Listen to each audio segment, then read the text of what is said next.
Good afternoon, ladies and gentlemen, and welcome to Lebanon First.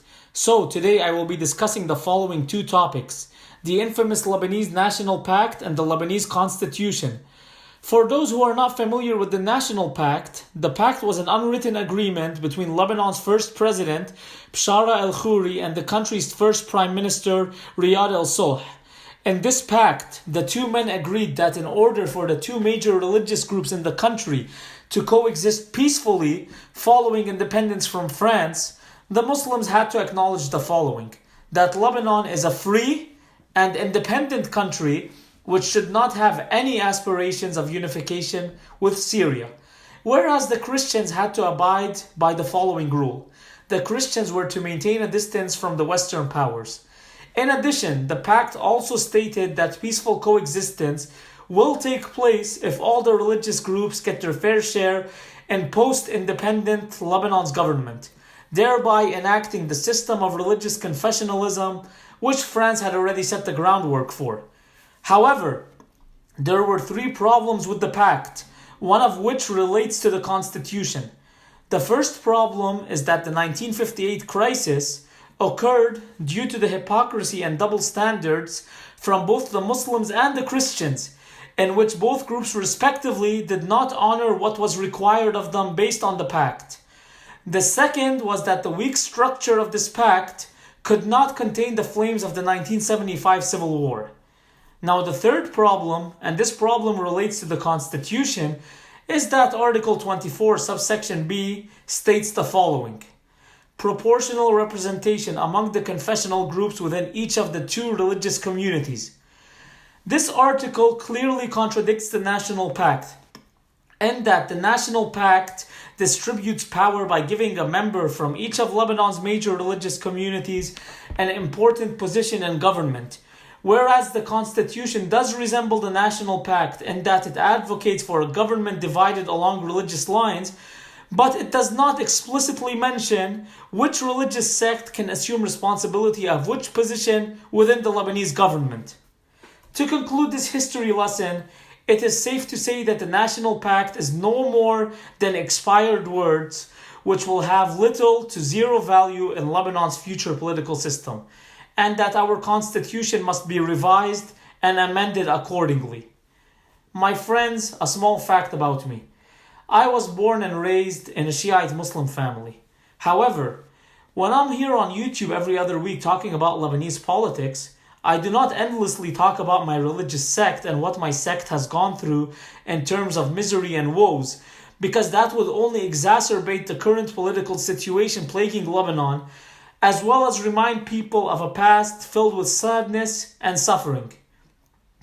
My platform as future president is to rebuild the country and see religion in its own sphere of influence and politics, on the other hand, in its own sphere of influence. My first religion, as it is for the millions of Lebanese, both those residing in Lebanon and those residing outside of Lebanon, is the Lebanese passport. You learn how to pray as a Muslim or as a Christian or as a Buddhist or whatever. You also learn how to practice the tenets of your religion, and you learn the theoretical aspects of your religion. However, you do not learn how to be a Lebanese person or how to be an Indian person or whatever. Being proud of your Lebanese identity and heritage is something innate. You only learn about the reasons behind your pride for being a citizen of Lebanon. As you heard previously, the Constitution does not prohibit non-Christians from running for presidency. Therefore, I am not in violation of the Constitution, unlike most of our political class throughout the country's history. I'm not even asking to be president. Being president is just a symbolic title for me. In fact, I don't even care about the money or the fame which politics brings to those who wear the fancy suits every other day and show up on TV. I just want to have the following role in government.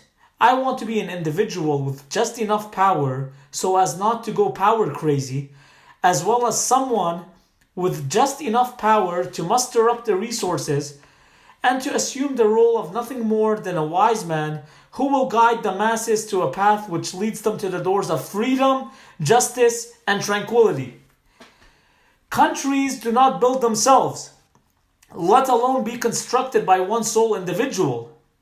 A country is a community, but on a massive scale. If we want to succeed as a country, the Lebanese community cannot stay a community by name forever. Rather, the Lebanese community has to become one big happy community, free from the restraints of religion and sectarianism, and that community, my friends, is called the Lebanese community. This animosity between the people and the government will stop eventually. When I am in government, hopefully, and God willing, I do not want animosity between myself and my government and the people. What affects the people will eventually and more or less affect me and other members of government. We are all affected by the same things. Therefore, let us work as a team. Let us engage in teamwork. Let us make a change.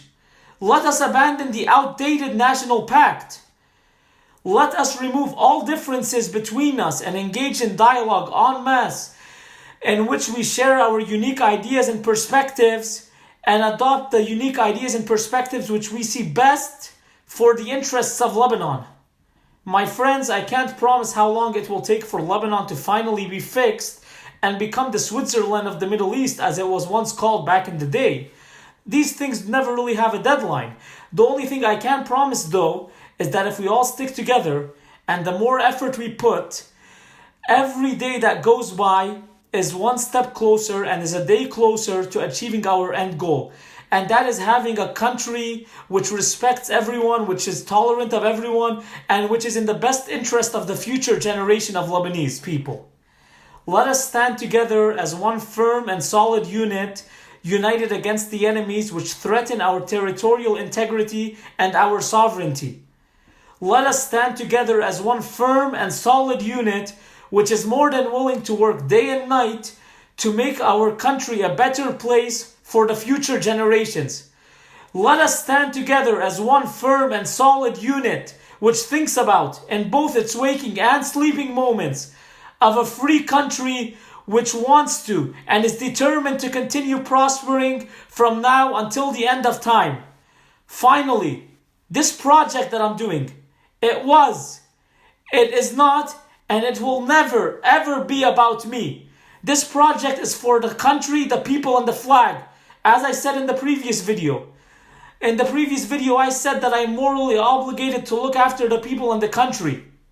Therefore, this project is not about me. This project is for you guys.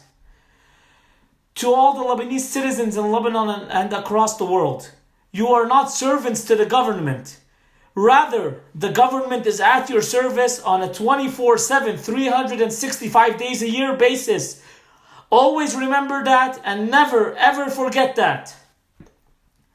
Before I end this video, a quick announcement.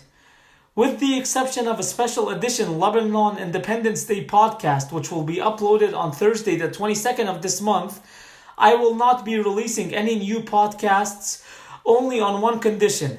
Since I am aiming for the presidency, I have logically deduced that many of my viewers are quite curious about my views and ideas on certain issues Lebanon is currently facing, and what some solutions to these issues might be. Therefore, for any viewers who are family members or close friends, please do message me on my Facebook account, or if you have my personal phone number, on WhatsApp, and share what topic you would like me to discuss in my next podcast. For my viewers who do not know me personally, and for your convenience, my work email will be posted in the description so that you can message me and tell me what topic you want me to discuss in my next podcast. Based on the number which each respective topic gets, I will tally up the votes, and the topic with the most votes will be discussed in my upcoming podcast. Thank you to all my supporters. God bless you all. Stay safe and never stop fighting the tyranny. As always, guys, subscribe if you have not yet subscribed. Hit that notification bell so that you are always up to date with the channel, and keep on spreading the word about my channel. Keep on preaching. I'm going to call it a day for now, and until we meet again, I wish you all a nice rest of the week.